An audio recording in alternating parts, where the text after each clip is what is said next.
Hello all, welcome to Warhammer 40k Chaos Gate Daemonhunters.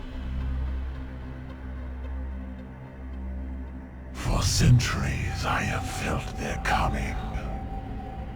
Shrouded in vanity, they believed themselves obscured. Free to wage their covert war upon the pure and the righteous. Even now, they gird their souls with contempt, stalking their prey with a morbid pride. But they do not see the reckoning I have prepared for them. For their crimes, they will pay with most holy sacrifice.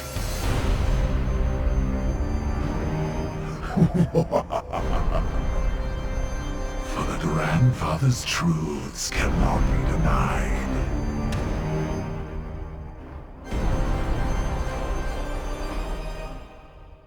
Welcome to my first Let's Play of Chaos Gate Daemonhunters. Now, this isn't a blind playthrough. I've played through the entire campaign once. Absolutely enjoyed it, and it's the reason I'm going to do another playthrough and upload everything. And there's a number of reasons for this, other than just enjoying the game, which is a primary one, as I wouldn't stream a campaign I didn't absolutely enjoy. The other reasons, other than that, are this game's a hidden gem, especially in comparison to XCOM, but XCOM's a game I came over from, so I feel like there's a big player base to hit there, and I'm hoping to get it a bit more visibility. On top of that, the game has a rap for being quite difficult. Which is true, however, the game also gives you many tools to deal with the difficulty, so I'll be playing on Legendary Grandmaster mode. Grandmaster mode because A, I'm gonna take what cards I'm dealt, and save scumming takes all the joy out of the game for me, so there's no other way to play in my books. Also, I will keep tutorial on so that if you're joining me for the first time, you get the full story arc. I'll turn special launch equipment off, and that's it. Except, one other note. As I have already completed the final mission of the campaign on Legendary Grandmaster mode, I will be attempting the achievement Standard Issue Killer. And that will make the final mission of the campaign significantly harder this time around. So it'll add a bit of uncertainty, as I hope I can do it, I think I can do it, but we'll see. Alright, without further ado, let's get started.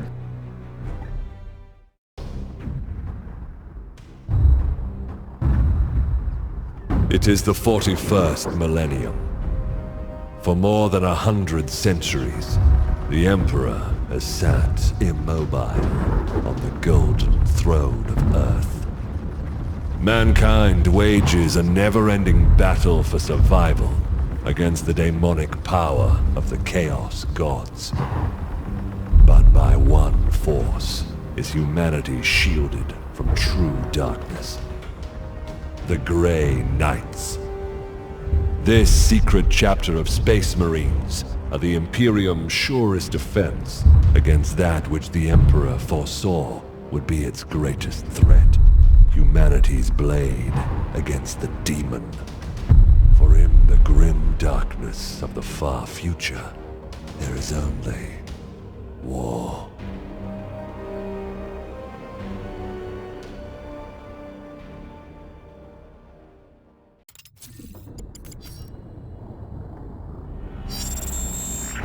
Unidentified Astartes vessel. This is Captain Pirani Everick of the warship Holiness of Ra. Geheris is lost. Repeat, Geheris is lost. All Imperial vessels are to withdraw at once.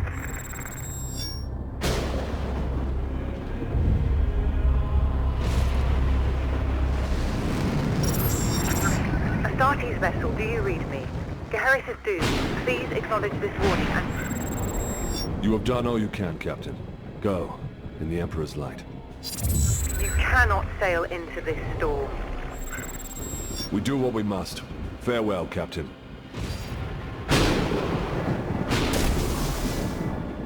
Tech Priest, report. Hexagramic wards are under maximal pressure. Commander, we cannot maintain this orbit for long. Dispatch the assault team at once. I will join them and put an end to this myself. Your will be done.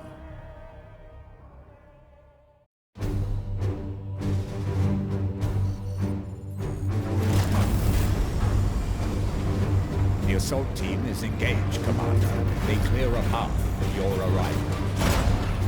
Here I stand, one unbreakable shield against the darkness.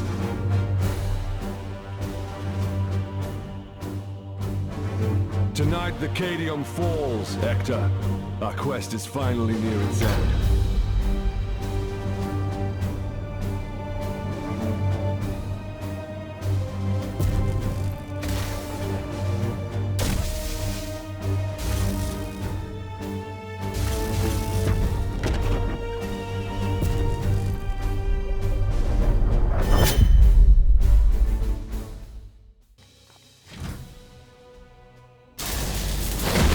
Palamedes, report.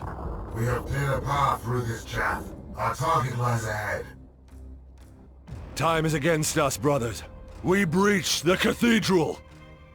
One thing I didn't mention is while I have played through this entire campaign once, I am brand new to the 40k world, so please feel free to help me with lore in the comments. Ha! Deluded zealots. Your Imperium shall burn! Cowards and weaklings. Advancing into cover.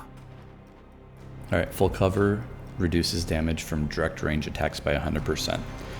And that word direct is important as there is the concept of a good angle in this game, so you don't have to be completely flanking the character to get damage on them, even if they're behind full cover.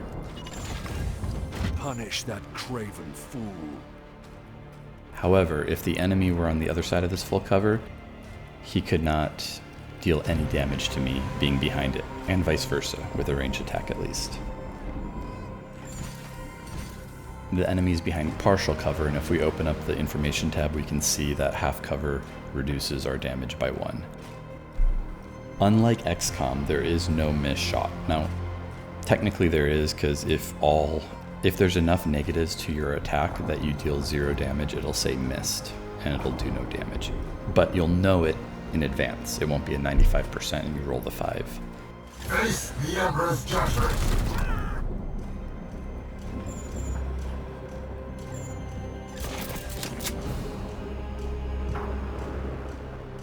I will end that heresy.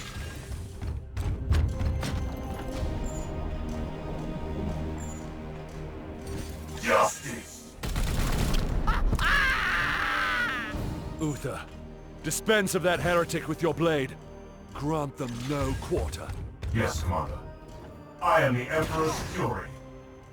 You're out of cover, Uther. Trust in the Aegis.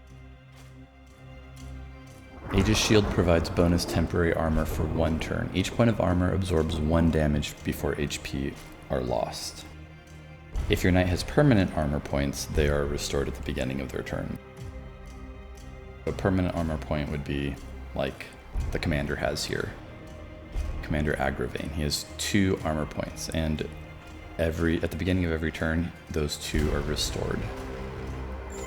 Aegis Shield, however, is temporary armor, so it only lasts for 1 turn. Gods be with me! Pathetic. Die, Imperial dog! Pitiful. Come at me now!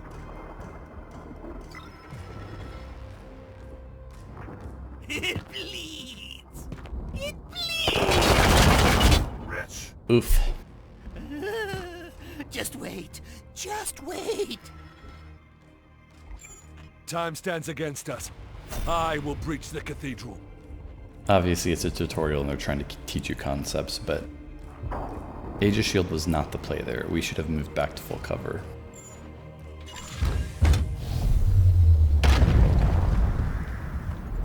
Demons, I will not be delayed by these weaklings.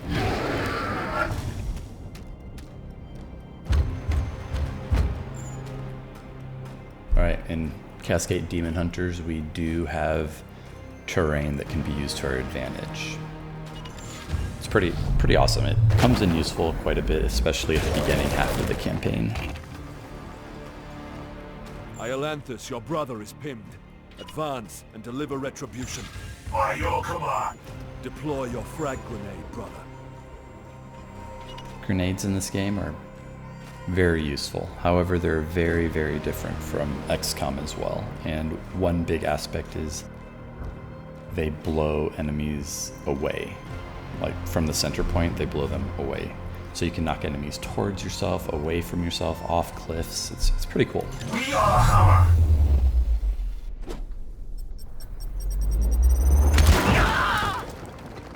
Deliver the Emperor's judgment, Uther.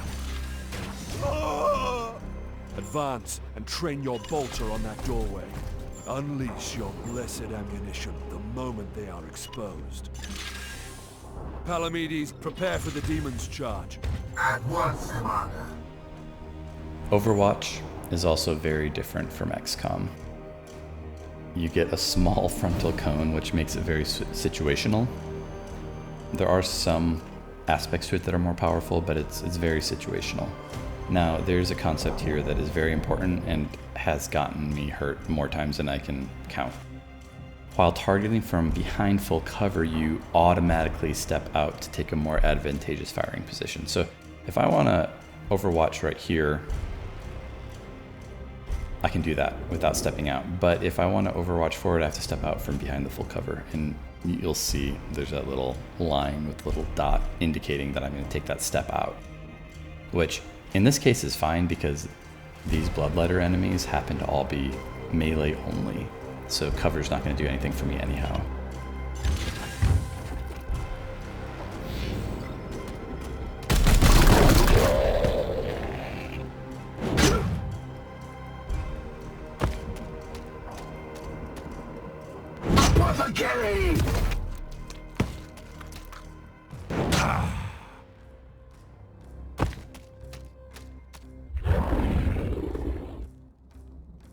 I sense dark powers from within. Rear strike. And you'll notice this game gives you a very good UI indicator of what's going to happen. If I run this way, you'll see on Agravain's health pool bar, we'll lose both armor and the majority of our HP. So you can see what'll happen just by moving your cursor around. Now, the tutorial is forcing us to go this way and take a rear strike from one bloodletter. It's just an attack of opportunity. Alright, we're going to move our camera position and cast our first willpower ability. Now willpower is it's kind of like the mana of other games. In this universe it's called like psychers. Not sure all the terminology to use, but we spend willpower to execute special abilities. And in this case we have 12 willpower, as you can see down in the bottom left hand corner, right beside our HP pool.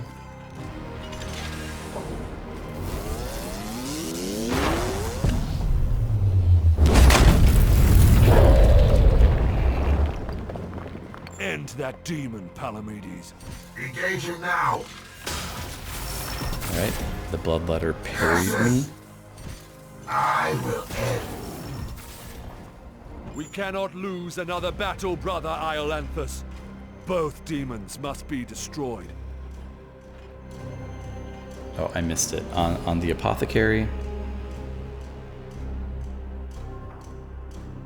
I'll just have to explain it when I see the next affliction. But the apothecary had an affliction called pinned, which meant I only had 2 action points. You'll see here I have 3 action points, so I can move all the way over here, attack the bloodletter, and still have 2 action points left.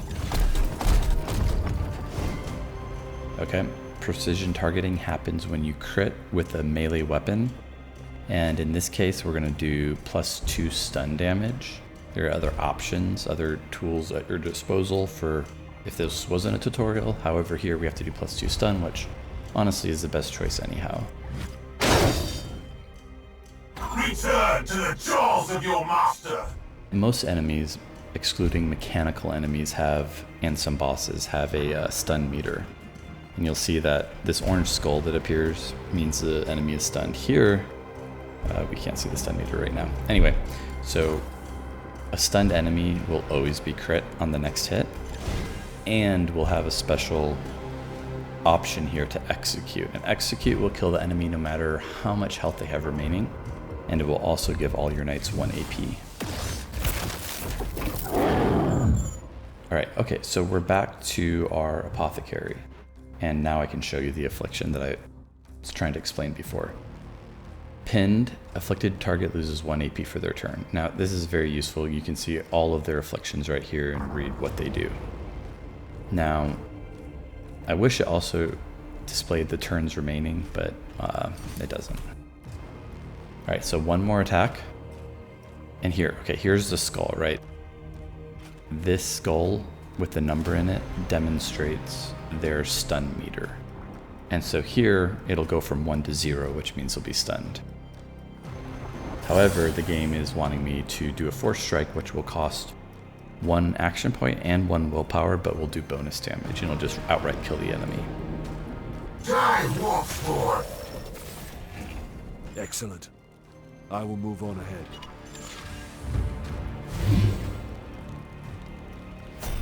There is not much time, brothers, but we must prepare for the coming battle. Tab to switch Sense enemy reinforcements. knights. Palamedes, resuscitate Uther, so you may both defend against them.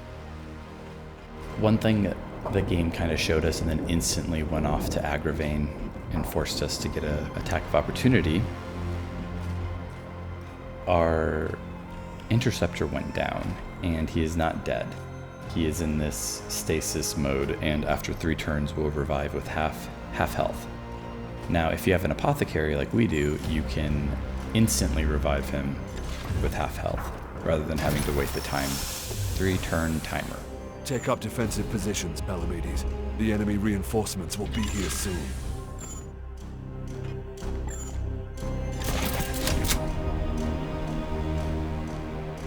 Your resolve is commendable, Uther.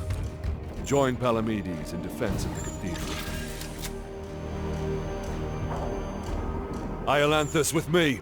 There's a breach in the wall ahead. I will breach the inner sanctum.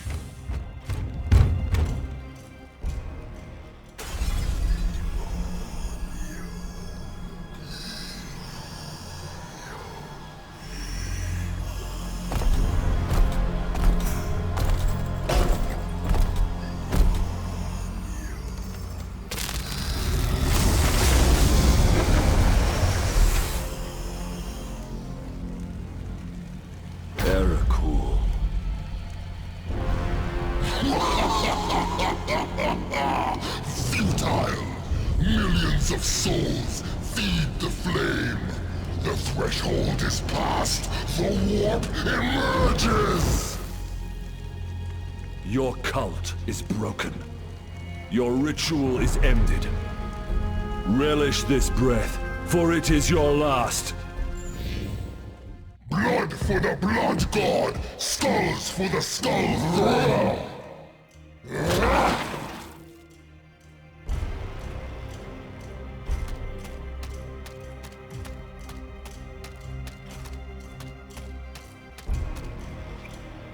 To my side, Iolanthus.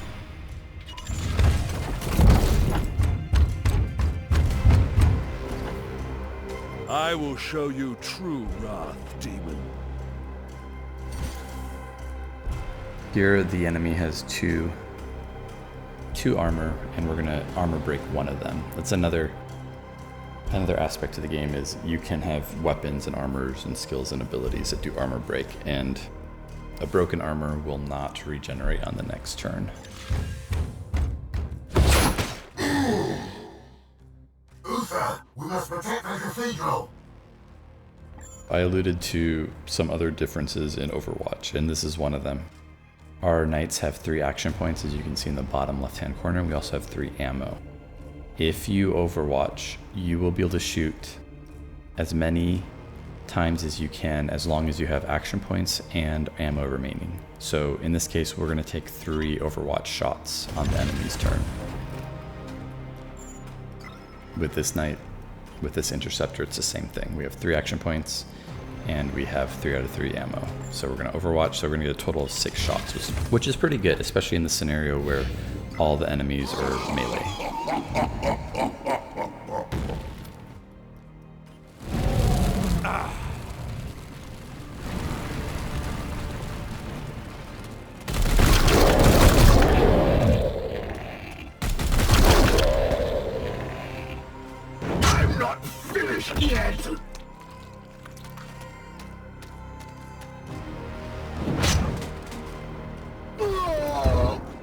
Our brothers have bought us precious time, Iolanthus.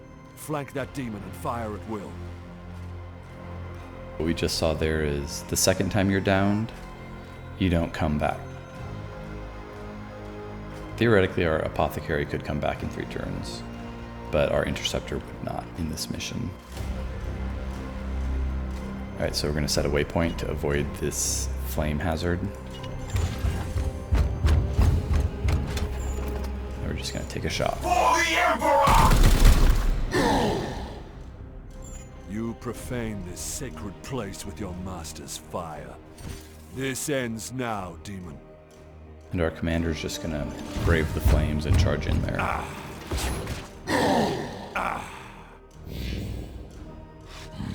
Fall!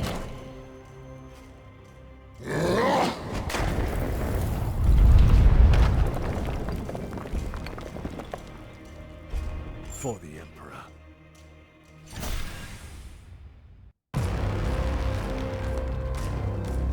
Pathetic mortal! Weakling spawn of a false god! I am the light that banishes darkness. Your prayers mean nothing! That laugh gets me every time. I am the hammer!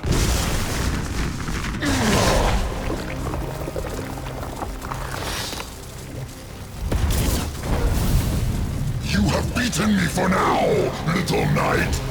But the war I fight is eternal!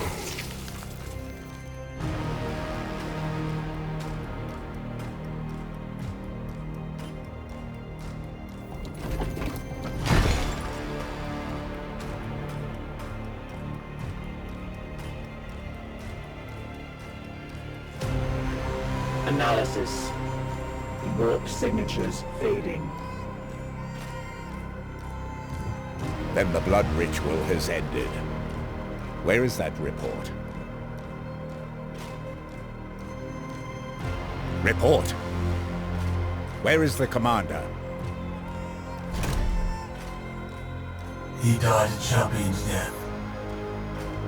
Blade on blade against the foulest blasphemy.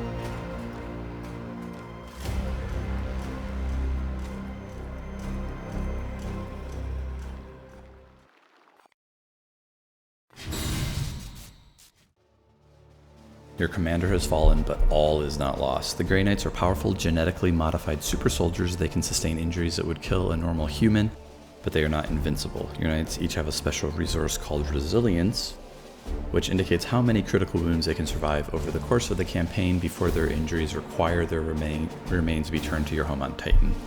As your knights rise in rank, they will eventually earn more resilience.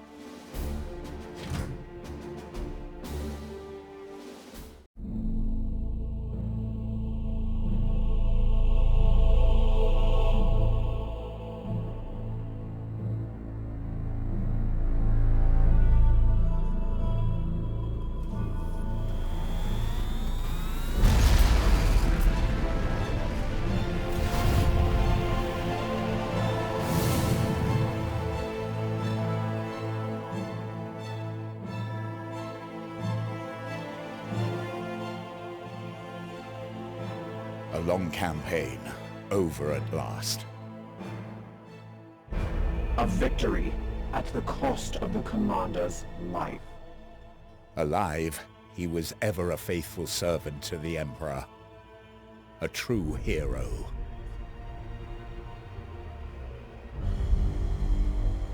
In death, at least his duty has finally ended. Assertion. This ship remains in crisis. The Baleful Edict is seriously damaged. There are grievous matters to attend. Ah yes, that is why I have invited our guest. You have appointed him to take the commander's place? No one else suitable survived the campaign. Falsehood. You also live. My apologies, Acting Commander. The priests of Mars do not understand our knightly oaths. I don't either. Our men and stores are severely diminished. Your task is to lead us for the voyage home. It is a simple duty, and once we return to Titan, I will put the future of your command to the chapter's Grand Masters. In the meantime, I will provide what advice I can.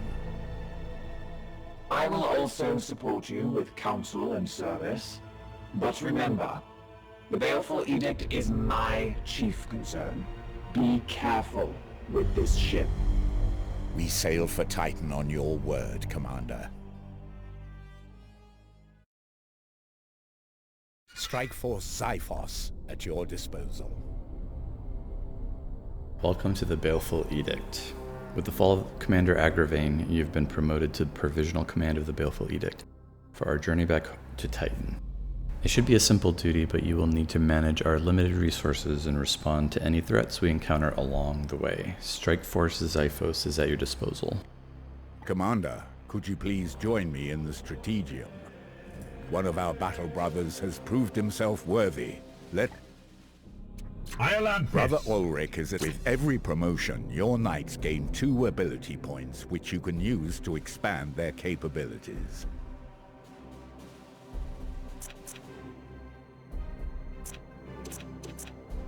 Confirming this promotion will... I'm going to go through knights and abilities and all that stuff later. Excellent. When you are finished, please join me at the star map. Our ship is in dire need of repair. We had better issue the travel order to begin our return to Titan. Alrighty, let's go.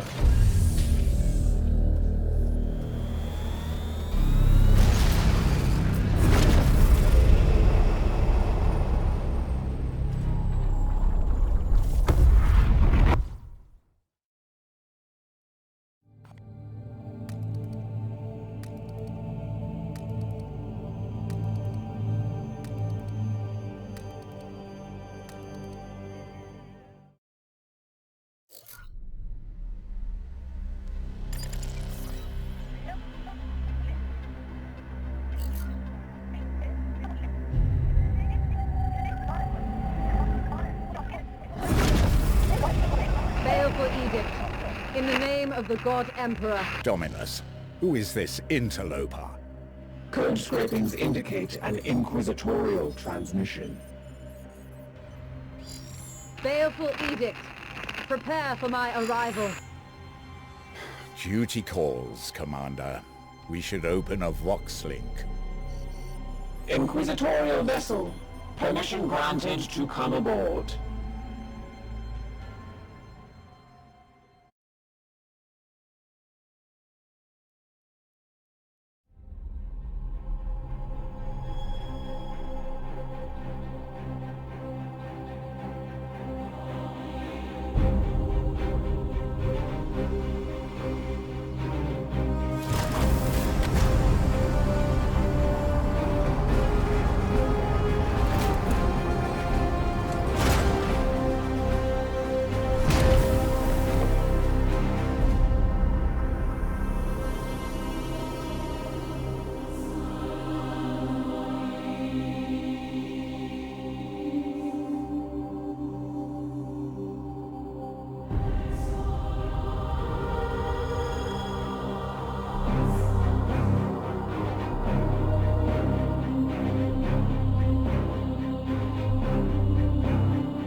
God Emperor, I found you. I must commandeer this vessel at once. Impossible. We are bound for Titan. The Edict cries out for repair. The Tech Priest speaks the truth, Inquisitor. Our last crusade bled us dry.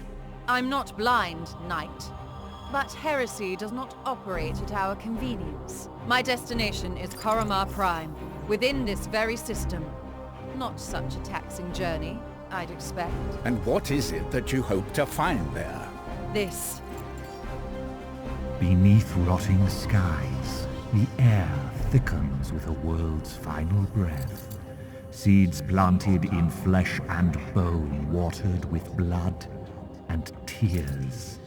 a warrior alone in the garden of a grinning god. These are scraps of astropathic whimsy. There's more. It grows. It spreads. A great dispersal upon the etheric wind. The bloom proliferating. First, then Koromar, then world after world. Its roots spread from an ancient veil. Inquisitor, hear me! Hear me! Hear me! Who tends the garden? The astropath sacrificed himself to send that message. Now you understand why we must investigate. Commander, we cannot risk further damage to this vessel. It is the chapter ship, Dominus. The Inquisitor has every right to request our support. It is not a request. Commander, with your leave, we will set our course for this Koromar Prime. Yes. Good. That will do for now.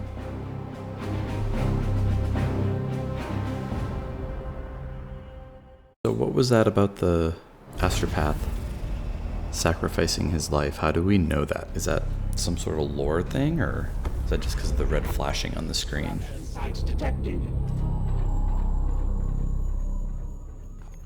If we do not investigate this threat, the consequences will be dire. Before every mission, there are certain details you can see about the mission here. And in this case, we see almost nothing useful other than warp surge risk is 15% a turn with unknown minions of chaos.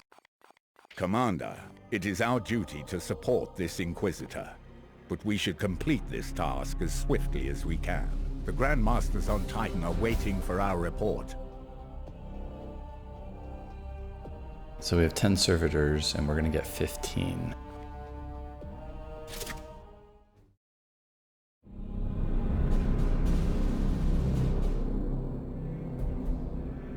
Report. Signals from quarantine beacons detected in the upper atmosphere, but the surface itself is silent. Plague, Commander. Send your squad to the surface. Knights of Titan, you are the instrument of the Emperor's will. Make planetfall and discover if the Inquisitor's fears are founded. You should evaluate your Knights' armaments and ensure they are best suited to the battle at hand. The Nemesis Force choose which halberd you would like. So that was just walking me through how I can swap the weapons and armor types of my knights. I'm actually going to go back to the Force Sword, I think. Yeah. To Force Sword. The main thing I'm going to do here is swap for my other Justicar.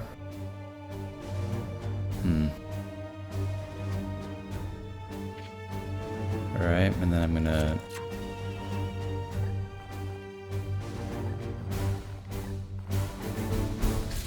Alright, so the reason I'm going to the Demon Hammer is because we get +2 damage for first strikes, as opposed to swords do +1.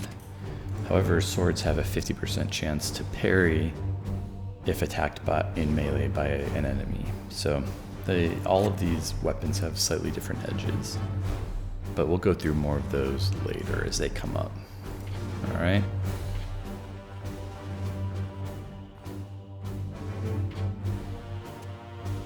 Okay. Let's do it.